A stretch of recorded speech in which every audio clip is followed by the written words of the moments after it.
నమస్తే. Welcome to our channel.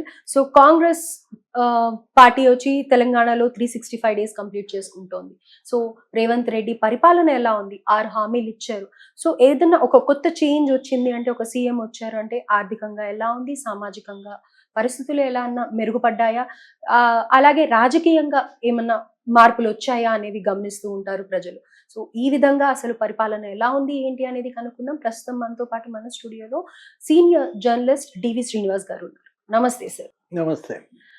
Sir, so Revanth Reddy గారి పరిపాలన ఎలా ఉంది అని అంటారు? 1 ఇయర్ రేవంత్ రెడ్డి ముఖ్యమంత్రిగా తెలంగాణ నీకు 6 గ్యారంటీలు మరి సక్సెస్‌గానే అమలు చేసినటువంటి పరిస్థితి. ఏది తను 100 రోజుల్లోనే 6 గ్యారంటీలు అమలు చేస్తానన్న దీంట్లో వరుసపెట్టి ఆయన చేసినటువంటి పనులు, మహిళలకు ఉచిత బస్సు ప్రయాణం. ఇవాళ మరి అది ప్రతి ఇంట్లో కూడా నెలకి ఒక 2500, 1500 రూపాయలు సేవింగ్స్. వర్కింగ్ ఉమెన్‌కి అది చాలా ఎంతో గొప్ప అంశం అన్నమాట. ఇవాళ ఆర్టీసీలో ఉచిత బస్సు ప్రయాణం మరి సక్సెస్ కావటం గానీ, మహిళలు ఇవాళ కాంగ్రెస్ పార్టీకి ఒక ప్రధాన ఓట్ బ్యాంక్‌గా చేసినటువంటి స్కీమ్‌గా దాన్ని చూడాలి. అట్లాగే రైతు రుణమాఫీ గానీ, ఇప్పుడు రైతులకు మరి దగ్గర దగ్గర ఈ సంవత్సరంలోనే ఒక 20,000 కోట్ల పైన మరి ఆయన ఇచ్చినటువంటి అంశం అన్నమాట. వివిధ పథకాలు కానీ ఇప్పుడు యువత, ఎందుకంటే గత ప్రభుత్వం పైన తిరగబడింది, ఈ ప్రభుత్వాన్ని కోరి తెచ్చుకుంది ఈ 3 సెక్షన్సే. రైతులు, యువత, మహిళలు. 10 ఏళ్ళు తెలంగాణ రాష్ట్ర సమితికి అవకాశం ఇచ్చారు. అదే బీఆర్ఎస్, తర్వాత బీఆర్ఎస్గా మారింది. కేసీఆర్ని 10 ఏళ్ళు ముఖ్యమంత్రిగా చేసినప్పుడు అటు రైతులకు కానీ, ఇటు మహిళలకు కానీ, యువతకు కానీ ఆశించిన స్థాయిలో సంక్షేమం అందలేదు, సాధికారత సాధించలేదు. కాబట్టే మొన్నటి పరాజయం. ఎందుకని మనం చూసాం, ముఖ్యంగా రూరల్ ఏరియాలో ఘోరంగా ఓడిపోయింది. ఏ మాట కామాట బీఆర్ఎస్ని కాపాడింది జీహెచ్ఎంసీ. సిటీ కనుక లేకపోయినట్లయితే ఇంకా అసలు అది ఘోర పరాజయంగా మిగిలి ఉండేదన్నమాట. ఇప్పుడు మరి ఈ 3 వర్గాలని ఇవాళ రేవంత్ రెడ్డి ఎలా అడ్రస్ చేశాడు ఈ సంవత్సర కాలంలో తీసుకున్నట్లయితే, అటు రైతుల్లో సంతృప్తి, ఇటు మహిళల్లో సంతృప్తి, నెక్స్ట్ యువత. సార్, పెన్షన్స్ కూడా అమలు చేసేసారా? అన్ని పెంచారంటారా? పెన్షన్లు ఇంకా ఇక్కడ పెంచలేదు, అక్కడ పెంచారు. ఇక్కడ ఆంధ్రప్రదేశ్లో పెంచారు, ఇక్కడ మరి పెంచమని డిమాండ్ చేస్తున్నారు. వాళ్ళు క్రమదశల్లో వెళ్తున్నారు. ఏది ఒక సెన్సస్ బిగిన్ అయినట్టుంది, బీసీ గణన ఇవాళ మరి దేశంలోనే మొదటిసారి బీసీ గణన. వాళ్ళు ఇచ్చినటువంటి హామీల్లో అది ప్రధాన హామీ. ఆ రోజు జోడో యాత్రలో రాహుల్ గాంధీ దేశవ్యాప్తంగా జనగణన చేస్తాం, బీసీ గణన చేస్తామన్నారు. అది ఆ తర్వాత ఆ రిజర్వేషన్స్ అంశానికి కూడా దోహదపడుతుందన్నమాట. యువత ఉపాధి ఇవాళ ముఖ్య అంశం. ఎందుకంటే ఇవాళ నీకు మేజర్ సెక్షన్ ఆఫ్ పీపుల్ వాళ్ళే. ఎవరు అధికారంలోకి రావాలి అని డిసైడ్ చేసేది కూడా వాళ్ళే. మొన్న ఓడిపోవటానికి కూడా కారణం బీఆర్ఎస్, కేసీఆర్ ప్రభుత్వం, యువతరం. ఎందుకంటే ఆ రోజు మనం చూసాం ఆ నోటిఫికేషన్ల గోల్మాల్. ఇచ్చిన నోటిఫికేషన్లు అన్నీ కూడా నీకు కేవలం పేపర్ మీదే ఉండటము, ఇంప్లిమెంట్ కాకపోవడము, ఆ క్వశ్చన్ పేపర్ లీకేజీలు మరీ నీకు భ్రష్టు పట్టిన పరిస్థితి. ఏది క్వశ్చన్ పేపర్ లీకేజీతో ఏమైంది, పూర్తిగా ఫెయిల్యూర్ పడిన అంశం. మరోవైపు హాస్టల్స్లో ఫెసిలిటీస్ లేకపోవటము, అటు అటు మళ్ళా రైతుల్లో కూడా ఎంఎస్పి లభించకపోవటం.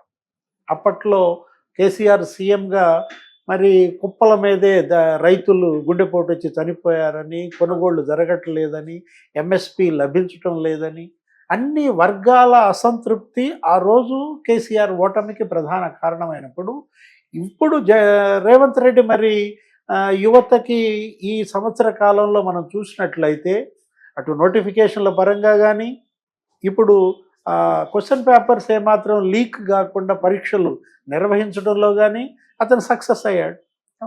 నెక్స్ట్ పెట్టుబడులు రాబట్టడం. ఏది అటు అమెరికా పర్యటనకు కూడా వెళ్ళొచ్చాడు. అమెరికాలో రేవంత్ రెడ్డి టూర్ మరి సక్సెస్ అయిన విధానం.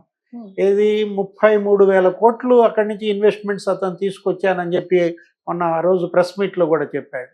వస్తూ కొరియాలో కూడా ఒక 5,000 కోట్ల పెట్టుబడులు. అప్పుడు మొత్తం ఆయన టూర్, ఫారిన్ టూర్ ముఖ్యమంత్రి రేవంత్ రెడ్డి 38,000 కోట్ల పెట్టుబడులు తీసుకొచ్చానని మరి చెప్పిన దాంట్లో వాళ్ళేంటి ఒక రకంగా ములుగు దగ్గర వాళ్ళు ఒక కొత్త జోన్ ఒకటి డెవలప్ చేస్తున్నారు. ఓకే. ఇప్పుడు మనం చూసాం దావోస్ రేపొద్దున జనవరిలో జరగబోతోంది. వరల్డ్ ఎకనామిక్ ఫోరం సదస్సు కూడా. అప్పుడు మరి అక్కడ ఈ అటు అమెరికాలో చేసుకునేటువంటి ఒప్పందాల తాలూకు ఎంత ఫ్రూట్ఫుల్ అవుతాయో చూడాలి. కొత్త పెట్టుబడులు మరి తెలంగాణకు ఎంత తీసుకురాగలడో చూడాలి. గతంలో పెట్టుబడులు రాబట్టడంలో ఐటీ శాఖ మంత్రిగా కేటీఆర్ సక్సెస్ అయ్యాడు. ఓకే. ఏది బీఆర్ఎస్లో కేటీఆర్ అటు దావోస్ పర్యటనలో ఫలితం కావచ్చు, లేదు ఆంధ్రప్రదేశ్లో జగన్మోహన్ రెడ్డి ఇంపాక్ట్ కావచ్చు, నీకు ఏపీ కన్నా కూడా తెలంగాణ గెయిన్ అయింది. అప్పుడు ఇన్వెస్ట్మెంట్స్ అన్నీ కూడా మనం ఆంధ్రప్రదేశ్ నుంచి కూడా తెలంగాణకు వచ్చేసారు. ఎక్కడో ఎవరో దాకా ఎందుకు అమర్ రాజా బ్యాటరీస్, గల్లా జయదేవ్ మరి అక్కడ వాళ్ళ వేధింపులు తట్టుకోలేక ఇక్కడ మహబూబ్ నగర్లో పెట్టారు వాళ్ళ ఎక్స్టెన్షన్. దగ్గర 10,000 కోట్ల రూపాయలు. ఆ రోజు కేటీఆర్ వెల్కమ్ చేశాడు దాన్ని. అదే కాదు ములుగులో జాకీ వచ్చింది. ఏది అక్కడ అనంతపురంలో రాఫ్తాడ్లో అక్కడ ఉన్నటువంటి ఆ జాకీ గార్మెంట్స్ తయారీ పరిశ్రమని వాళ్ళు ఎల్లగొట్టారు. వాళ్ళేంటి ముడుపుల కోసమో ఏదో మొత్తానికి వాళ్ళు వచ్చి ములుగులో పెట్టుకున్న పరిస్థితి. అదే కాదు లులు కూడా విశాఖపట్నంలో లులు మరి ఆ భూమి మీద వాళ్ళు కన్నేసి అక్కడ కట్టనీయకుండా కన్వెన్షన్ సెంటర్ లులు అసలు అతను పెద్ద లెటర్ రాశాడు ఆలీ, ఏంటి మళ్ళా భవిష్యత్తులో ఆంధ్రప్రదేశ్లో అడుగు కూడా పెట్టనన్నాడు. అట్లాంటిది ఆ లులు కూడా ఎక్కడికి వచ్చింది, హైదరాబాద్ వచ్చేసి. అంటే ఆంధ్రప్రదేశ్ పోగొట్టుకున్నటువంటి పెట్టుబడులన్నింటినీ కూడా తెలంగాణకు తేవడంలో ఆ రోజు బీఆర్ఎస్ కేటీఆర్ సక్సెస్ అయ్యాడు. అయినా అదేమంత మైలేజీ రాలేదు. ఈరోజు అసెంబ్లీలో ప్రతిపక్షంగా పోరాటం చేస్తున్నారు. ఇప్పుడు హరీష్ రావు, కేటీఆర్ ఇవాళ మరి కుడి ఎడమలుగా బీఆర్ఎస్ని ముందుకు తీసుకుపోవడానికి ప్రయత్నం. ఇష్యూ ఏంటంటే కేసీఆర్ బయటికి రాకపోవడం. ఆయన అప్పట్లో ఓడిపోయినప్పుడు ఏమన్నారు, 6 నెలలు సమయం ఇద్దాం, 6 నెలలు వాళ్ళు ఎలా పరిపాలిస్తారో చూద్దాం, ఆ తర్వాత నుంచి మన పోరాటం ప్రారంభిద్దాం అన్నాడు. కానీ మరి ఇప్పుడు సంవత్సరం అవుతుంది. సంవత్సరం అయినా కూడా మాజీ ముఖ్యమంత్రి 10 ఏళ్ళు మరి ముఖ్యమంత్రిగా చేసిన ఆయన, తెలంగాణ మరి పోరాట యోధుడు, ఇంతవరకు మరి నిన్న అసెంబ్లీ ప్రారంభమైంది, అసెంబ్లీకి వస్తారని ఎక్స్పెక్ట్ చేశారు. అయినా రాలేదంటే వీళ్ళిద్దరినే ముందు పెట్టి పార్టీ నడుపుతున్నారంటే మనం ఏంటి, కవిత తను మొన్న అప్పుడు ఢిల్లీ లిక్కర్ స్కామ్లో జైలుకి వెళ్ళిన పరిస్థితి, ఇప్పుడు కేటీఆర్ అరెస్ట్ అంటున్నారు. కేటీఆర్ ఆయన విచారణకి గవర్నర్ కూడా అనుమతి ఇచ్చారు అనే వార్తలు నిన్న మొన్న మనం చూస్తున్నాం. ఈరోజు రేపు మరి నోటీసులు ఇస్తారు, మరి ఆ ఫార్ములా ఈ రేస్ అనుకుంటారు, దాంట్లో కేటీఆర్ అరెస్ట్ అవుతాడంటున్నారు. అదే జరిగితే మరి అటు కూతురు అరెస్ట్ ఢిల్లీ లిక్కర్ స్కామ్లో, ఇటు కొడుకు అరెస్ట్ ఈ ఫార్ములా ఈ రేస్లో, ఈ పరిస్థితుల్లో నీకు అడకత్తెరలో పోక చెక్క, ముందు నుయ్యి వెనక్గొయ్యిగా మారుతుంది బీఆర్ఎస్ పరిస్థితి. అంటే ప్రతిపక్షంగా ఇంకా చేయాల్సిన రీతిలో పోరాటం చేయకపోవడం, అసలు అధినాయకుడు బయటికి రాకపోవడం, ఇవాళ మరి అపోజిషన్లో బీఆర్ఎస్ ఫెయిల్యూర్స్ను స్పష్టంగా చేస్తాం. బీజేపీ ఏంటి, ఇక్కడ తెలంగాణలో మొన్న పార్లమెంట్ ఎన్నికల్లో అసలు బీఆర్ఎస్ని 3rd ప్లేస్కి పంపించారు. 2nd ప్లేస్లో బీజేపీ వచ్చేసింది. ఒక టైంలో తెలంగాణ 2 జాతీయ పార్టీలు చెరసగం పనిచేసుకుంటాయి, ఇక బీఆర్ఎస్ అంతర్ధానం అనుకున్నాం. పార్లమెంట్ ఎన్నికల్లో అదే జరిగింది. అసెంబ్లీ ఎన్నికల్లో నీకు 37% ఓట్లు వచ్చినటువంటి బీఆర్ఎస్ ఇక్కడ పార్లమెంట్కి వచ్చేసరికి 4 నెలల్లో 20% ఓట్లు కోల్పోయి 17% 3rd ప్లేస్కి పడిపోయిన పరిస్థితుల్లో బీజేపీ 8 ఎంపీ సీట్లు గెలిచింది. అప్పుడు కిషన్ రెడ్డి, బండి సంజయ్ వీళ్ళందరూ ఏమన్నారు, 8 ఎమ్మెల్యేలు గెలిచాం, 8 ఎంపీలు గెలిచాం, 80 ఎమ్మెల్యేలు గెలుస్తామన్నారు. 80 ఎమ్మెల్యేలు గెలిచే రీతిలో మరి ఈ సంవత్సర కాలంలో బీజేపీ పనిచేసిందా? ఇవాళ ఆ పరిస్థితి లేదు. ఇవాళ 2nd ప్లేస్లో బీఆర్ఎస్ఏ పోరాటం కనపడుతోంది, బీజేపీ 3rd ప్లేస్కి వెళ్ళిపోతుందన్న ముద్ర ప్రజల్లో పడుతున్న నేపథ్యంలో ఇప్పుడు ఇక్కడ పోటీ ఎవరు? అధికార పార్టీ కాంగ్రెస్కి కానీ, ముఖ్యమంత్రి రేవంత్ రెడ్డికి కానీ ధీటుగా ఎదుర్కోగలిగినాడు అపోజిషన్లో ఎవరున్నారు? అది వాళ్ళ ప్రశ్నార్థకం. ప్రజల్లో అటు బీఆర్ఎస్, కేసీఆర్ అసలు బయటికి రాకపోవటం, ఇటు పాపం సెకండ్ ప్లేస్ ఇచ్చినటువంటి బీజేపీ వెనకడుగు వేయటం, అవును.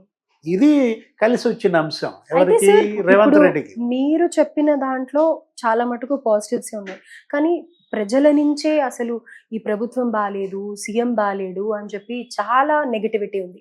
ముఖ్యంగా హైడ్రా విషయంలో ఎవరైతే ఆ పరిసర ప్రాంతాల్లో ఉంటారో వాళ్ళ ఇల్లులు కూలగొట్టడం కానీ, ఆయన తీసుకునే డెసిషన్స్ అన్నీ కూడా బిలో ఏమంటారు మిడిల్ క్లాస్ కానీ, ఆ పవర్టీ లైన్కి దగ్గర ఉండే వాళ్ళు కానీ చాలా ఇబ్బందులు పడుతున్నారు. సో మరి అలాంటి వాళ్ళని ఇబ్బంది పెట్టినప్పుడు డెఫినెట్గా ఫర్దర్గా వీళ్ళు కంటిన్యూ అవుతారన్న హోప్స్ అయితే ఉండవు కదా సార్. అంటే అదే మనం అనుకున్నది. ఏది మిశ్రమ స్పందన. ఇవాళ హైడ్రా, మొదట హైడ్రా సక్సెస్. హైడ్రాను హైకోర్టు కూడా ప్రశంసించింది. ఎప్పుడు కుబేరుల ఫామ్ హౌస్లు కొట్టినప్పుడు, సంపన్నులకు సంబంధించి చెరువులు ఆక్రమించిన వాటిని మరి మొత్తం అంత ఫామ్ హౌస్లు వరుసపెట్టి నీకు అటు పల్లంరాజు తమ్ముడిది పగలగొట్టారు, ఇటు నాగార్జున అన్కన్వెన్షన్ ఏదో ఇది చేశారు. ఇలాంటి దీంట్లో ఒకటి ప్రజల్లో కూడా హీరో వర్షిప్ వచ్చింది. అవును. ఎప్పుడైతే మీరన్నది ఆ సరూర్ నగర్ దగ్గర, అన్నారం దగ్గర, లేకపోతే ఈ మూసీ పరివాహ ప్రాంతంలో ఈ Nagole, common man, Amberpet common man ని ఇప్పుడు హర్ట్ ఎక్కడైతే చేసినప్పుడు నీకు ఎక్కువ. పేదలు వీళ్ళ ఇళ్ళు కూలగొట్టడం జరిగిందో వెంటనే హైకోర్టు కూడా ఫైర్ అయింది. ఉమ్, గతంలో అదే హైకోర్టు హైడ్రాని పొగిడినది. అలాంటిది హైకోర్టే మరి ఏ విధంగా హైడ్రాకి అక్షంతలు వేసిందో మనం చూసాం. ఏంటి, అసలు నిన్న సాయంత్రం నోటీస్ ఇచ్చి వాళ్ళ మార్నింగ్ నువ్వు ఎలా కూలగొడతావని అడిగింది. అవును. ఇలాంటి పరిస్థితుల్లో వాళ్ళు టేకప్ చేసింది లక్ష్యం గొప్పదే కావచ్చు, దాని అమలు తీరు ఇవాళ ప్రజల్లో ప్రశ్నార్థకంగా మారుతున్నప్పుడు, విమర్శల పాత్రమైనప్పుడు సరి చేసుకోవాల్సిన అంశం ఉందన్నమాట. వాళ్ళు ఏం చేశారు, లండన్ థేమ్స్ నది ఒడ్డునుంది, లండన్ టైపులో దీన్ని ఇక్కడ తయారు చేయాలన్నట్టుగా అప్పట్లో అసదుద్దీన్ ఓవైసీ కూడా అక్కడ ఉన్నాడు. ఎక్కడ, బ్రిటన్ పర్యటనలో రేవంత్ రెడ్డితో పాటు వాళ్ళు ఆ మూసీ పరివాహ ప్రాంతాన్ని ఏదో డెవలప్ చేయటం కోసం సుందరీకరణలో భాగంగా కొన్ని కూలగొడుతున్నామనో ఏదో అనుకుంటే, ప్రత్యామ్నాయం చూపించకుండా ఇళ్ళు కూల్చివేత ఇవాళ ఈ విమర్శలు. ముందు వాళ్ళను ఒప్పించాలా, వాళ్ళకి ప్రత్యామ్నాయం చూపించాలా, వాళ్ళకి అన్ని విధాల ప్రభుత్వపరమైనటువంటి ఆర్థిక సాయం అందించి వాళ్ళ కన్సెంట్తో మీరు కూల్చివేతలు చేపట్టాలే తప్ప ఇలాంటివన్నీ కూడా జరుగుతుంటాయి. ఇంకా సుదీర్ఘ కాలం ఉంది, ఇప్పటికి 5 సంవత్సరం మాత్రమే, మరో 4 ఏళ్ళు ఉంది. ఈ 4 ఏళ్లలో ఈ తప్పులు అంటే ఈ దిద్దుకోవడం 4 ఏళ్ళు వీళ్ళు కొనసాగుతారా అన్న ప్రశ్న ప్రతి ఒక్కరిలో తలెత్తుతోంది. ఇబ్బంది ఏముంది. ఎందుకంటే ఇవాళ పార్టీ హైకమాండ్ మరి పూర్తి ఫ్రీడమ్ ఇచ్చింది. నెక్స్ట్ అసలు ఒక ఎన్నడూ గతంలో చూడనిది గొప్ప ఐక్యత కనపడుతుంది. ఓకే. కాంగ్రెస్ పార్టీలో ఎప్పుడూ ఐక్యత ఉండదు. కాంగ్రెస్ పార్టీలో కిస్సా కుర్సీకా, అంటే కుర్చీలాట నడుస్తుంది. ముఖ్యమంత్రి పదవి మాకు కావాలంటే మాకు కావాలని, ఎవరు సీఎం కుర్చీలో ఉంటే వాళ్ళని తోసేసి కూర్చోవాలని చూస్తారు. అట్లాంటిది వాళ్ళ రేవంత్ రెడ్డి పార్టీలో మరి అందరి ఏకాభిప్రాయం తెచ్చుకోగలిగాడు. ఇప్పుడు బట్టి విక్రమార్క డిప్యూటీ సీఎంగా, ఉత్తమ్ కుమార్ రెడ్డి, కోమటిరెడ్డి వెంకటరెడ్డి అందరూ కూడా ఒక ఉమ్మడి అజెండాతో వెళ్తున్నారు. అంటే ఇక్కడ పార్టీలు మారుతూ వచ్చిన రేవంత్ రెడ్డి తన గురువు బాటలోనే నడుస్తున్నాడు, గురువు చెప్పిన వాక్యాలే పాటిస్తున్నాడు అని అనేసి అంటున్నారు తప్ప, కాంగ్రెస్ పార్టీ తీర్థం పుచ్చుకున్నా కానీ ఇంకా అది అలవర్చుకోవట్లేదు, వంట పట్టించుకోవట్లేదు అని అనేసి పార్టీలో వాళ్ళే చెప్తున్నారు. దానికి మీరేమంటారు? అంటే కవిత కూడా అన్నది నిన్న అదే మాట, గురువుకు పట్టిన గతే పట్టుద్దనో ఏదో అన్నట్టున్నారు. ఇవాళ ఇక్కడ గురువు అంటే ఆ గురువు ఎవరికి గురువు కాదు. ఇప్పుడు రేవంత్ రెడ్డి గురువుగా భావించే చంద్రబాబే గురువు కేసీఆర్ కూడా. తెలంగాణ తెచ్చినటువంటి కేసీఆర్ కూడా మరి చంద్రబాబు క్యాబినెట్లో పనిచేశారు. ఆ రోజు వైస్రాయ్ ఇన్సిడెంట్లో ఎన్టీఆర్ని వ్యతిరేకించి ఇవాళ తెలుగుదేశం పార్టీని నిలబెట్టిన వాళ్ళల్లో, చంద్రబాబుని ముఖ్యమంత్రిని చేసిన వాళ్ళల్లో కేసీఆరే కదా ప్రధాన పాత్ర. కేసీఆర్ వచ్చింది ఆ పార్టీ నుంచే, రేవంత్ రెడ్డి వచ్చింది ఆ పార్టీ నుంచే. కాబట్టి రేవంత్ రెడ్డి మీదే తెలుగుదేశం ముద్ర ఎందుకు, కేసీఆర్ మీద ఎందుకు లేదు? ఇప్పుడు కేసీఆర్ మరి ఎన్టీఆర్ చంద్రబాబు ద్వారా ఎదిగిన నాయకుడే కదా. ఆయన మీద లేని గురు శిష్యుల ఇది ఇక్కడ ఎందుకు వస్తుంది? ఆ రోజు ప్రమాణ స్వీకారం అప్పుడు గతంలో కూడా రేవంత్ రెడ్డి ఏమన్నాడంటే అతను ముగ్గురిని అవపోసన పట్టాను అని చెప్పాడు. ఏది, నాలో చంద్రబాబు ఉన్నాడు, నాలో రాజశేఖర్ రెడ్డి ఉన్నాడు, నాలో కేసీఆర్ ఉన్నాడు అన్నాడు. అంటే మనం రేవంత్ రెడ్డిని ఎలా చూడాలి?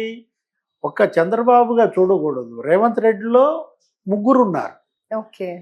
ఎవరు? రాజశేఖర్ రెడ్డి ఉన్నాడు, చంద్రబాబు ఉంటాడు, కేసీఆర్ కూడా ఉంటాడు. ఈ ముగ్గురి మూల విరాటే రేవంత్ రెడ్డిగా చూడాలన్నమాట. అతనితో రాజకీయం చాలా డేంజర్. డ్రాస్టిక్ డెసిషన్స్ తీసుకుంటున్నారని అతనితో రాజకీయం చాలా ప్రమాదకరం. ఏది, అతను బాధితుడు. రేవంత్ రెడ్డి కేసీఆర్ బాధితుడు. అతన్ని జైలుకి పంపారు కదా ఎవరు? అప్పుడు గతంలో మనం చూసాం. అలాంటి పరిస్థితుల్లో కవిత జైలుకి వెళ్ళినప్పుడు కూడా కేటీఆర్ ఏమన్నాడు? జైలుకి వెళ్ళిన వాళ్ళంతా ముఖ్యమంత్రి అవుతున్నారు, రేవంత్ రెడ్డి ముఖ్యమంత్రి అయ్యాడు, అక్కడ చంద్రబాబు ముఖ్యమంత్రి అయ్యాడు, లేకపోతే జగన్ ముఖ్యమంత్రి అయ్యాడు అన్నట్టుగా జైలుకి వెళ్ళినాడు ముఖ్యమంత్రి అవుతాడనే ఒక థీరీ ఏదో తెచ్చాడు. దాన్ని ఉద్దేశించే ఈ ఫార్ములా కేసు, ఫార్ములా ఈ కారు రేసు కేసులో కూడా ఇదే మాట అన్నాడు. ఏమని? ఏముంది, నన్ను జైలుకి పంపిస్తారా, పంపించండి, వెళ్తాను, ట్రిమ్ అవుతాను, బయటకు వస్తాను, పాదయాత్ర చేస్తానో ఏదో అన్నాడు కేటీఆర్. ఇక్కడ రేవంత్ రెడ్డిని మనం చంద్రబాబుని ఆయన ఏదో గురువు అనో, చంద్రబాబు ముద్రేసి రేవంత్ ఏదో తగ్గించాలనో అది వర్కౌట్ కాదు. ఎందుకంటే ఇవాళ చంద్రబాబు ముద్ర నుంచి ఎప్పుడో బయటకు వెళ్ళిపోయాడు రేవంత్ రెడ్డి. ఇవాళ రేవంత్ రెడ్డి కాంగ్రెస్ పార్టీ ముఖ్యమంత్రిగా, ప్రత్యేకించి కాంగ్రెస్ హైకమాండ్కి మరి నమ్మకస్తుడైనటువంటి నాయకుడిగా, అటు రాహుల్ గాంధీ, ప్రియాంక ఎవరికి ఇవ్వని ప్రయారిటీ రేవంత్ రెడ్డికి ఇస్తున్న నేపథ్యంలో, అలాగే స్టేట్ పిసిసిలో కూడా గతంలో ఏది, ఈ 100 ఏళ్ల చరిత్ర ఉన్నటువంటి కాంగ్రెస్ చరిత్రలో కని విని ఎరుగని ఐక్యత. ఉత్తమ్ కుమార్ రెడ్డి రేవంత్ని పొగట్టం, కోమటిరెడ్డి వెంకటరెడ్డి రేవంత్ని పొగట్టం, భట్టి విక్రమార్క రేవంత్ కలిసి నడవటం. అంటే ఏంటి? ఇంకా అతనికి డోకా లేదు. ఏది, 4 ఏళ్ళు నల్లేరు మీద నడకే. ఈ 4 ఏళ్లలో ప్రజామోదం ఎంత తెచ్చుకోగలడు? ఇప్పుడు ఈ 1 సంవత్సరంలో చేసినటువంటి తప్పులు దిద్దుకోవటం, అతను చేసినటువంటి మేళ్లని మరింత గట్టిగా ప్రజలకి అందించటం, దానిపైన రేవంత్ రెడ్డి యొక్క ఫ్యూచర్ ఆధారపడి ఉంది. రేవంత్తో ఫైట్ ఆషామాషి కాదు. ముగ్గురిని కలగలిపి ఉన్నారు కాబట్టి డెఫినెట్ గా అంత ఈజీ ఉండదు. Thank you sir, thank you so much.